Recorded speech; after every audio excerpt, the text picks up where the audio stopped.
అందరికీ నమస్కారం. నేను మీ దేవి. 'మిస్టర్ యారోగెంట్' 95వ భాగం. రచయిత వనజ గారు. ఆయన చెయ్యి పట్టి పక్కకి లాక్కెళ్ళిపోతున్న కమలతో, నన్నెందుకు ఆపావు అసలు? నీ కొడుక్కి ఏమైనా మతిపోయిందా? ఇంతమంది చుట్టూ ఉంటే భార్యని దగ్గరికి తీసుకుంటున్నాడంటూ ఆయన అరుస్తూ ఉంటే, కమల రిక్వెస్ట్ చేస్తున్నట్లుగా ముఖం పెట్టి వాళ్ళ నుంచి కొంచెం దూరంగా తీసుకొచ్చాక చుట్టూ ఉన్న జనాల్ని చూపించింది. మీరు వాళ్ళేం చేస్తున్నారో కాదు, వాళ్ళ మధ్య ఉన్న బంధాన్ని గుర్తించండి. ఇక్కడ చూడండి, ఆ పిల్లలు అమ్మనొదిలేసి ఇంకా సేపట్లో వెళ్ళిపోవాలని ఎంత గట్టిగా పట్టుకున్నారు అంటూ ఎవరో ఒక ఆమె బోర్డింగ్ పాస్ చేతిలో పట్టుకొని తన ఇద్దరు పిల్లల్ని హత్తుకున్న దృశ్యాన్ని చూపించారు. ఇంకోవైపు చూపిస్తూ అమెరికాలో చదువుకోవడానికి తల్లిదండ్రుల్ని వదిలి వెళ్తున్న కూతుర్ని హక్ చేసుకున్న తండ్రిని చూపిస్తూ, ఇన్నేళ్లు గుండెల మీద పెంచిన తల్లిదండ్రులు ఈరోజు ఆ బిడ్డకి రెక్కల్నిస్తూ ఎగరడానికి స్వేచ్ఛనిచ్చి కూడా దూరంగా ఉంటుందేమోనని బాధపడుతున్నారని చూపిస్తూ, ఇంకో పక్క ఇద్దరు లవర్స్ హగ్ చేసుకున్నది చూపించి, తమ భవిష్యత్తు కోసం ప్రాణంలో సగాన్ని ఇక్కడ వదిలిపెట్టి ఎంత గుండెని రాయి చేసుకోగలిగితే ఇక్కడ వదిలిపెట్టి వెళ్తున్నాడు అని ఒకరిని చూపించి, వీళ్ళందరి మధ్య మీకు సత్యమైన ప్రేమ ఎలాంటి బూతు లేకుండా కనిపిస్తూ ఉంటే, అక్కడ ప్రమోద్ మహితలు కౌగిలించుకోవడం కూడా అసభ్యంగా మీకు కనిపించకూడదండి. ఎందుకంటే వాళ్ళు ఇప్పుడిప్పుడే భార్యాభర్తల బంధంలో అడుగుపెట్టారు. చిన్నప్పటి నుంచి ప్రేమించుకున్నారు. అవన్నీ పక్కన పెడితే ఇప్పుడు వాళ్ళకంటూ తోడుండాల్సింది అత్తామామలుగా మనం, అమ్మానాన్నలుగా అన్నయ్య, వదినలు కాదు. వాళ్ళకి ఒకరికొకరు అలాంటిది. ఒకడు దూరం అవుతున్నాడంటే వాళ్ళు ఎంత బాధపడుతుంటారు. అలాంటి బాధలొకరిని ఒకరు ధైర్యం చెప్పుకోవడంలో తప్పేముంది? అందులో మీకు అంత అసభ్యంగా ఏం కనపడిందంటుంది శర్మగారి మనసు మార్చి. ఇప్పుడొకసారి వాళ్ళ వైపు చూడండి అని కమల చెప్తుండగానే శర్మగారు ప్రమోద్ మహితల వైపు తల తిప్పారు. ఇప్పుడు కమల చెప్పడం వల్ల చూసే దృష్టి మార్చారో ఏమో! చిన్నపిల్లలాగా ఏడుస్తున్న మహితను ఓదారుస్తున్న ప్రమోద్ అతనికి ఒక తండ్రి కనపడ్డాడు. ఒక అన్నయ్య కనపడ్డాడు. ఆమె చేతిని పట్టుకొని త్వరగా వచ్చేస్తానురా అని చెప్తున్నప్పుడు బాధ్యత గల భర్త కనిపించాడు. ఇవన్నీ మమేకమై ఆయన్ని ఒప్పుకోనివ్వని స్థితికొచ్చేసరికి నేను బయటుంటాను వచ్చేయండి అని చెప్పి వెళ్ళిపోయారాయన. మారారా ఇంకా లేదా అన్న సందేహం కమలలో ఉండగా దూరం నుండే కొడుకు కోడల్ని చూసుకొని నిలబడింది ఫ్లైట్ అనౌన్స్‌మెంట్ ఇవ్వగానే. తల్లి, తండ్రి కోసం వెతికిన ప్రమోద్‌కి కమల ఒక్కతే కనపడటంతో ఆమెను దగ్గరికి పిలిచి మహిత చేతులు ఆమె చేతుల్లో పెట్టి, అమ్మా! చిన్నపిల్ల మనస్తత్వం దీన్ని నువ్వే చూసుకోవాలి. ఆయనేం అనకుండా అని అంటూ చెబుతూ ఉంటే, ఎన్ని రోజులు దీని దగ్గర నుంచి చూసావురా నువ్వు? నేను చూసారా? మహి కోసం నువ్వు నాకు ఇంతగా చెప్పాలా అంటూ ఏడుస్తున్న కోడల్ని తన వైపు తిప్పుకొని, శుభమా అంటూ వాడు వెళ్తుంటే ఏడుపెందుకే? కళ్ళు తుడుచుకో, ఖాళీగా ఉన్నప్పుడల్లా వీడియో కాల్ చేస్తుంటాడు. నీతో మాట్లాడుతుంటాడు. ఇంక బెంగెందుకు? దీనికోసం ప్రతి నెల ఏదో ఒకటి పంపిస్తూ ఉండు ప్రమోద్. నువ్వు జాగ్రత్త సరేనా? మంచి ఆహారం తీసుకో. ఆరోగ్యం జాగ్రత్త అంటూ ఒక తల్లిగా ఎన్నో జాగ్రత్తలు చెప్పి ప్రమోద్‌ని ఎయిర్ బస్ ఎక్కించారు అత్తాకోడలిద్దరూ. నాన్న గురించి అడుగుతున్న చివరి అనౌన్స్‌మెంట్ కూడా రావడంతో ఇద్దరికీ చెయ్యూపి ఇమిగ్రేషన్‌లోకి వెళ్ళిపోయాడు ప్రమోద్. టిఫిన్ చేస్తూ, ఏవండీ అన్నయ్య వదినల్ని ఎక్కడో ఒక చోటుకి తీసుకువెళ్ళండి. మళ్ళీ ఎప్పుడొస్తారో ఏమో అంటూ హరిత చెప్పేసరికి నేను కూడా అదే అనుకుంటున్నానని ప్రకాష్ గారంటే నేనెక్కడికి రాలేనన్నారు శాస్త్రి గారు. వెంటనే కానీ శ్యామలకి మాత్రం ఎప్పటినుంచో హైదరాబాద్ అంటే చార్మినార్ అని చూస్తున్న ఆమె వెళ్ళాలని అనిపిస్తున్నా సైలెంట్‌గానే ఉంది. లంచ్ చేసేసిన క్రిష్ త్రిపద కొంగుకి తుడిచేస్తూ వాళ్ళిద్దరూ ఎలా వెళ్తారు? మీరు కూడా వెళ్ళండి డ్రైవర్‌కి చెప్తాను. మెయిన్ ప్లేసెస్‌కి తిప్పి తీసుకొస్తాడంటూ క్రిష్ మాట్లాడుతున్నప్పుడే వాచ్‌మెన్ ఆదరబాదరగా లోపలికి వచ్చి సార్ సార్ నేను చెప్తున్నా కూడా వినకుండా వచ్చేశారు సార్ వీళ్ళు అని అంటూ చెప్పడంతో కనుబొమలు ముడిపడి వాచ్‌మెన్‌ని పంపేశారు. సార్ ఇక్కడ క్రిష్ అంటే ఎవరని పోలీసులు అడగటంతో చూపు మరల్చకుండా వాళ్ళ వైపే చూస్తూ ముందుకు వెళ్ళాడు క్రిష్. ఖచ్చితంగా కళ్యాణ్ కోసమే వచ్చుంటారని త్రిపద భయంతో చేతులు నలిపేసుకుంటుంది. వచ్చిన ముగ్గురిని కూడా కూర్చోమని చెప్పి తను ఎదురుగా కూర్చున్నాడు క్రిష్ బాబు. ఎందుకోసం వచ్చారు? అని అంటూ అతను హుందాగా అడిగేసరికి ఆ ప్యాలెస్‌ని చూసి సగం హడలిన పోలీసు వాళ్ళు సార్ ధర్మపురం ఏరియాలో ఒక మర్డర్ జరిగిందంటూ కళ్యాణ్ కేసు గురించి వివరించాక చూసిన కొంతమంది మీరు అని ఈ ఫోటో చూపించారా చనిపోయిన వ్యక్తి నాన్న మీ మీద కేస్ పెట్టారు సార్.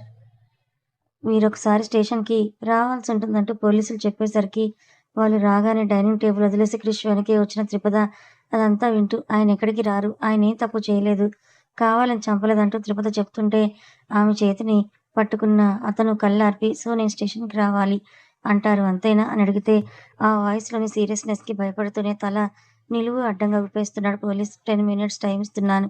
అప్పుడు కూడా నేను రావాలి అంటే డెఫినెట్‌గా వస్తానంటూ త్రిపద వైపే చూసి ఫోన్ తెమ్మని చెప్పు అని అంటే, పర్వాలేదు క్రిష్ గారు నేనిచ్చేస్తానంటున్న వైపుగా ఒక లుక్ ఇచ్చి నోరు మూయించేశాడు క్రిష్. ఇక దానికి భయపడిన త్రిపద కిచెన్‌లోకి వెళ్లి క్లీన్ చేస్తున్న మెయిడ్‌తో పోలీస్ వాళ్ళకి జ్యూస్‌లు పంపింది. క్రిష్ ఏమో పక్కకి వెళ్లి డీఐజీకి కాల్ చేశాడు. చెప్పు క్రిష్ చాలా రోజుల తర్వాత కాల్ చేస్తున్నావు. ఈజ్ ఎవ్రీథింగ్ ఓకే అని ఆయన అడగటంతో యెస్ అంకుల్. ఒక చిన్న ఇష్యూ అని అంటూ తను కళ్యాణ్ విషయంలో చేసింది. ప్లస్ కళ్యాణ్ ఎలాంటివాడు, వాళ్ళ నాన్న ఏమేం చేశాడో అవన్నీ చెప్తూ ఇంకా ఇంపార్టెంట్ ఏంటంటే వాడి వల్ల ఇద్దరు అమ్మాయిలు చనిపోయారు. ఒకరు మ్యారీడ్. ఇంకొకరు student. So, I think it's not an estate. And వాళ్ళ నాన్న కూడా చాలా మంది భూములు అన్‌ఫెయిర్‌గా లాక్కొని సొంతం చేసుకున్నాడు. So, you will take action. ఇప్పుడు కూడా నేను రావాల్సిన అవసరం ఉంటే ఓకే. ఐ విల్ కమ్ అని అతను చెప్పడంతో 5 మినిట్స్ టైమ్ ఇవ్వరు అని అంటూ కాల్ కట్ చేయగానే పెదవులు పైకి సాగాయి. మేబీ అది శాడిజం ఏమో. ఫేస్ వాష్ చేసుకొని మళ్ళీ వచ్చి పోలీస్ ఎదురుగా కూర్చున్న క్రిష్ వాచ్ చూసుకుంటూ మీ టైం అయిపోయింది. స్టిల్ నేను రావాల్సొస్తుందా అని అడుగుతున్నప్పుడే వాళ్ళకి హెడ్ ఆఫీస్ నుంచి కాలొచ్చి ఎలా వెళ్లారో అలానే రిటర్న్ వచ్చేసేయండి. ప్రకాష్ అండ్ క్రిష్ గారు చెప్పేసి అంటూ ఆర్డర్స్ రావడంతో క్రిష్ వైపు ఒక రెస్పెక్ట్‌ఫుల్ అండ్ భయం కలిపిన లుక్స్‌తో చూస్తూ సారీ సార్ అంటూ చెప్పేసి వెళ్ళిపోయారు. మామూలుగా అయితే ప్రకాష్ గారు ఇన్వాల్వ్ అయ్యేవాళ్ళే. బట్ క్రిష్ చెయ్యి చూపించి ఆపేశారు. ఏమైందని ఆయన అడగటంతో నథింగ్ మీరు ప్లాన్ చేసుకోండి. డ్రైవర్‌తో నేను మాట్లాడతానని చెప్పి అత్తామామల్ని ప్రకాష్, హరిత గారిని హైదరాబాద్ ఔటింగ్‌కి పంపించేశాడు క్రిష్ బాబు. ఇంట్లో ఎటోళ్ళు అటు పోయాక తినడానికి కూర్చున్న త్రిపదని ఉద్దేశించి ప్లేట్ తీసుకొని పైకి రా అని అంటూ ఆర్డర్ వేసి వెళ్ళిపోయాడు అతను. ఈయనేంటి పైకి రమ్మంటున్నారు అని అనుకుంటూ మేట్స్‌ని తినమని ప్లేట్‌లో తనకు కావాల్సిన వరకు పెట్టుకొని వాటర్ బాటిల్ ప్లస్ మజ్జిగ, టంబ్లర్ తీసుకొని పైకి వెళ్ళింది త్రిపద. మజ్జిగ అతనికిచ్చి శుభ్రంగా కింద కూర్చొని తింటున్న తృప్తిని చూస్తూ కొంచెమన్నా మారవే నువ్వు, ఆ పాత చింతకాయ తొక్కులాగా ఉండకుండా అని అతను తిడుతుంటే అసలిప్పుడు తనేం తప్పు చేసిందో తెలియని త్రిపద ముద్దుగా మూతి ముడిచేసరికి ఆమె ముందుకు వచ్చి పెదాలను గట్టిగా గిల్లిన క్రిష్ అలా పెట్టకు ముద్దొచ్చేస్తున్నావని చెప్తూ ఉంటే అసలు అతని నుంచి అలాంటి రియాక్షన్ ఎక్స్పెక్ట్ చేయని త్రిపద ఆల్రెడీ ఉన్న పెద్ద కళని ఇంకా పెద్దగా చూస్తుంది. మరి పెద్దగా చేస్తే గుడ్లు బయటికి పొడుచుకొచ్చేస్తాయి కాబట్టి తిని సైలెంట్‌గా వచ్చి పడుకో అంటూ అతను ల్యాప్‌టాప్‌ని ఓపెన్ చేశాడు.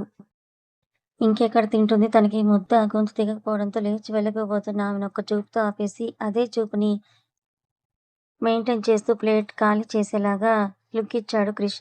సరే కింద ఏమైనా పనుందేమో వెళ్దామని అనుకున్న ఆమెను ఆపేస్తూ ఒక చేత్తో లాగి బెడ్ మీద పడేసి నిన్నటి నుండి చూస్తున్నావు నువ్వు పట్టీలు పెట్టుకున్నావని అందరికీ తెలియాలా ఏంటి? ఇంట్లో గజ్జల గుర్రంలాగా తిరుగుతూనే ఉన్నావు. పడుకో మూసుకొని అంటూ గదుముకునేసరికి నిద్ర రాకపోయినా ఆ బెడ్ మీద పడిపోయి కళ్ళు మూసుకొని త్రిపుర దెబ్బకి నిద్రలోకి కూడా జారుకుంది. 2 డేస్ 2 నైట్స్ తర్వాత ప్రమోద్ నుంచి కాల్ రావడంతో సంతోషంలో ఏడుపును మిక్స్ చేస్తూ కాల్ లిఫ్ట్ చేసిన మహిత కమల దగ్గరికి తీసుకెళ్లి అత్తయ్య చూడు మీ కొడుక్కి నేను 2 రోజుల తర్వాత గుర్తొచ్చానంటూ కంప్లైంట్ చేస్తూ ఉంటే తల కొట్టుకున్నా ఇక్కడికి వచ్చిందే ఈ రోజు పొద్దున్నే. రాగానే జెట్ లాగ్ ఫీల్‌తో పడుకున్నానని చెప్తూ ఉంటే ఏం కాదు నేను మీకు గుర్తులేనులే అంటూ ముక్కు చీదుకుంటూ మహిత వంతు. అబ్బా! వాడిని మాట్లాడనివ్వవే. అసలెలా వెళ్ళాడో, ఎక్కడుంటున్నాడో తెలుసుకొని నువ్వు ఏడవడం ఆపు అని అంటూ కమల ధైర్యంతో కోడలికి చెప్పి ప్రమోద్ మాటల్లోనే పడిపోయింది. కంపెనీ మొత్తం చూసుకుంది. 2 డేస్ లీవ్స్ కూడా ఇచ్చింది. నెక్స్ట్ వీక్ నుంచి ఆఫీస్‌కి వెళ్ళాలి అని అంటూ తల్లితో అఫీషియల్‌గా మాట్లాడిన ప్రమోద్ ఫోన్ భార్య చేతిలోకెళ్ళేసరికి రూమ్‌లోకి వెళ్ళంటూ ఆర్డర్ వేశాడు. అబ్బా! అంత సినిమా లేదు ఇక్కడే మాట్లాడంటూ హాల్‌లో అతను ఫోన్ చేశాడన్న ధ్యాసలో శర్మగారు కూర్చొని వాళ్ళ కుర్చీలో కూర్చొనుంది. మహిత తన దరిద్రం చాలా బావుండబట్టి కాళ్ళు కడుక్కొని లోపలికొచ్చిన శర్మగారు ఇంతవరకు కనీసం మగపిల్లాడైన ప్రమోద్‌ని కూడా తన వాలు కుర్చీ తాకనివ్వని వాడు, ఇప్పుడు ఒక ఆడపిల్ల తన ఇంటికేదో పని చేయడానికొచ్చిన అమ్మాయి అన్నట్లుగా ఫీలైన శర్మగారు కూర్చునేసరికి కోపం నషాలానికెత్తుకొని మహిత అంటూ గట్టిగా అరిచారు. ఉలిక్కిపడి చూసింది మహిత. ఫోన్‌తో ఉంటే అసలు ఎక్కడ కూర్చుంటున్నావు? ఎక్కడున్నావు? అని మతి లేదా నీకు? అంటూ ఆయన సీరియస్‌గా అడిగేసరికి అది మామయ్య గారు బావ ఫోన్ చేసేసరికి చూసుకోకుండా అంటూ తడబడుతూ ఉంటే ఆమె చేతుల్లోని ఫోన్ లాక్కున్న శర్మగారు కుశల వివరాలు అడిగి తిరిగి మహితకు ఫోన్ ఇవ్వకుండానే కాల్ కట్ చేసి పారేశారు. ఆయన మీద మహితకొచ్చింది అప్పుడు కోపం. ఒకవేళ పిల్లోడయ్యుంటే ఆయన ప్లేస్‌లో ఒంగోబెట్టి వీపు మీద విమానం మూత మోగించేదేమో. ఏమనంటే ఆయన పెద్దాయనయి సైలెంట్ అయిపోయాడు అంతే. మీరు కట్ చేస్తే నేను మళ్ళీ చేసుకోలేనా అంటూ ఆయన ముందర ఫోన్ బెడ్‌రూమ్‌లోకి తీసుకెళ్లి కాల్ చేసిన ఆమెకి ఆ నెంబర్ కాస్త స్విచ్ ఆఫ్ రావడంతో నిరాశతో ఆ పూటకి తినకుండానే నిద్రపోయింది. నైట్ చార్మినార్ అందాలని చూపించి డ్రైవర్ సేఫ్‌గా నలుగురిని అర్ధరాత్రి ఇంట్లో వదిలిపెట్టగానే ఎక్కడోళ్ళు అక్కడే బెడ్‌రూమ్‌లో పడిపోయారు. వాళ్ళ కోసమే ఎదురు చూస్తున్న త్రిపద ఓపికగా అందరికీ వేడి వేడి పాలు కల్పించి ఎక్కడ వాళ్ళనక్కడ సద్దుమణిగించాక తన రూమ్‌కి వెళ్ళింది. అప్పటికి టైం 1:00. జస్ట్ వర్క్ ఫినిష్ చేసుకొని అలా పడుకున్నారు క్రిష్ బాబు. ఆమె సాయంత్రం నుంచి రూమ్‌లోకి రాకుండా ని ఉండేసరికి నిద్ర లేచినప్పటి నుంచి అందుకే కోపంగా చూస్తూ అందరిని చూసుకునే పని అయిపోయిందా అని అడగటంతో పెద్దవాళ్ళు కదా క్రిష్ గారు ఇప్పుడే వచ్చారు. అందరికీ వేడిగా పాలిచ్చేసి వచ్చాను. బయట ఏం తిన్నారో ఏమో కదా అని అంటూ ఉంటే వెళ్ళి నాకు కూడా పాలు తీసుకురా అని ఆర్డర్ వేశాడు. అతను బుద్ధిగా వెళ్తున్న ఆమె నడుము పట్టి మీదకి లాక్కొని అసలు నీ మైండ్‌లో గుజ్జుందా? లేదంటే మట్టి ఉందా? ఈ టైంలో పాలడిగితే వాళ్ళంటే బయట నుంచి వచ్చారు ఇచ్చావు బానే ఉంది. మరి ఇంట్లోనే పడుకున్నాను. శుభ్రంగా తిన్నాను. వర్క్ చేసుకున్నాను. అడిగితే గొర్రె మాదిరి అలా తల ఊపుకుంటూ వెళ్ళిపోవడమేనా?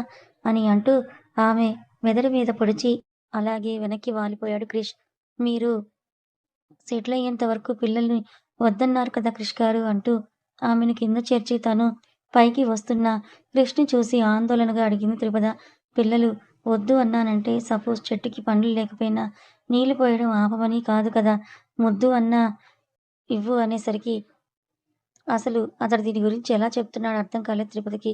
ఆమె ఫేస్‌లోని ఎక్స్‌ప్రెషన్స్ గమనిస్తూ అర్థం కాలేదా అని అడిగితే, హుహు అని చెప్పిందామె. ఇప్పుడు రెస్టారెంట్‌కెళ్ళావు. ఫుల్ మీల్స్ తింటే కడుపు నిండిపోతుంది కాబట్టి టిఫిన్స్ తినొచ్చు కదా అని అతను అర్థం చేసుకుంటుందన్న ఇదితో చెప్తే, టిఫిన్స్ కూడా భోజనమే కదండీ! అదెక్కువ తింటే కడుపు ఫుల్ అయిపోతుంది కదా! అంటూ త్రిపద కూడా ఒక లాజిక్ తీసేసరికి, అందుకే ఎక్కువ తినను. కొంచెం కొంచెం మాత్రమే టిఫిన్‌ని తింటానని అన్న పదం వైపు జాలిగా చూస్తూ ఉంటే అంటే మీకిప్పుడు టిఫిన్ తినాలనిపిస్తోందా? ఇంట్లో దోస పిండి ఉంది. ఇడ్లీ పిండి కూడా ఉంది కదా! మరి ఏ టిఫిన్ కావాలో చెప్పండి 5 నిమిషాల్లో చేసుకొస్తానని ఆమె అడుగుతూ ఉంటే, ఆమె మీద నుంచి పక్కకు దొర్లిన క్రిష్ బాబు కాసేపు ఆ నోరు మూసుకొని పడుకోవా ప్లీజ్ ఎందుకంటే ఇప్పుడు నాకేది వద్దు అంటూ ఇంకో వైపు తిరిగి పడుకున్నాడు అతను. ఇప్పుడు నేను ఏమనాలి? ఆయన అలా వెళ్ళిపోయారు. టిఫిన్ ఎక్కువ తినను, తక్కువ తింటానంటే ఏది కావాలో చెప్పండి చేసుకొస్తానన్నాను. అంత మాత్రానికి కోపం వచ్చిందాయనకి. ఏంటో క్రిష్ గారు బహుశా హార్ట్‌లో ప్రాబ్లమ్ అన్నారు కదా! అది సర్జరీ అయ్యేంత వరకు ఇలానే ఉంటారేమో అని క్రిష్ పైన జాలి కురిపిస్తూ అతని వైపుకి తిరిగి అతన్ని జోకొడుతూ తను కూడా నిద్రలో జారుకుంది త్రిపద. మిడ్డీ దాని మీదకి షర్ట్ వేసుకొని ఒక స్లింగ్ బ్యాగ్‌తో డైరెక్ట్‌గా నరేంద్ర ఇంట్లోకి ఎంట్రీ ఇచ్చిన సత్య పాప దాన్ని సోఫాలోకి విసిరేసి కూర్చొని పెద్దమ్మ కాఫీ అంటూ అరిచింది. అయ్యో!